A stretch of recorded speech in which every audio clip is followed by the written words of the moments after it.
మాజీ మంత్రి అంబటి రాంబాబుపై విజిలెన్స్ విచారణకు ఏపీ ప్రభుత్వం ఆదేశించింది. నెల రోజుల్లోపు నివేదిక ఇవ్వాలని ఆదేశించింది. సోమవారం నుంచి అంబటిపై విచారణ ప్రారంభమయ్యే అవకాశం ఉంది. వైసీపీ హయాంలో పలు అక్రమాలకు పాల్పడినట్లు అంబటిపై ఫిర్యాదులొచ్చాయి. భారీగా అవినీతికి పాల్పడ్డారని, జగనన్న కాలనీల కోసం భూముల కొనుగోలులో అక్రమాలు చేశారనే ఆరోపణలున్నాయి. ఎకరానికి 10 లక్షలకు కొని ప్రభుత్వానికి 30 లక్షలకు అమ్మారనే ఆరోపణలున్నాయి. రియల్ వెంచర్లలో ల్యాండ్ కన్వర్షన్ కు ఎకరాకు 5 లక్షలు వసూలు చేశారని ఫిర్యాదులొచ్చాయి. విజిలెన్స్ నివేదికలో అక్రమాలు తేలితే కేసును ఏసీబీకి ఇచ్చే అవకాశం ఉంది.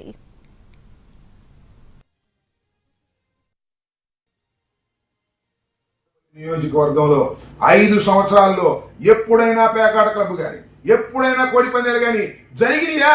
ట్రాన్స్ఫర్ల విషయంలో ఏ ట్రాన్స్ఫర్ అయినా సరే ఒక్క పైసా కూడా తీసుకోకుండా చిత్తశుద్ధిగా చేసిన వ్యక్తిని నేను.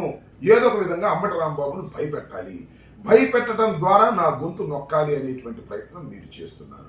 దీని మీద కేసు కట్టాలని అనుకుంటున్నారు, కేసు కట్టి నన్ను అరెస్ట్ చేయాలని అనుకుంటున్నారు, అంతే కదా? మీరు కేసు పెడితే ఐ కెన్ ఎంజాయ్ ఇట్, మీరు అరెస్ట్ చేస్తే ఐ కెన్ ఎంజాయ్ ఇట్. కానీ భయపడే ప్రశ్న ఉద్భవించదు అనే విషయాన్ని మీరు తెలుసుకోండి. రాజశేఖర్ రెడ్డి గారిని నమ్ముకున్నాను, జగన్మోహన్ రెడ్డి గారిని నమ్ముకున్నాను. పార్టీని మార్చే వ్యక్తిని కాదు, ధైర్యంగా నిలబడేటటువంటి వ్యక్తిని. దేనికైనా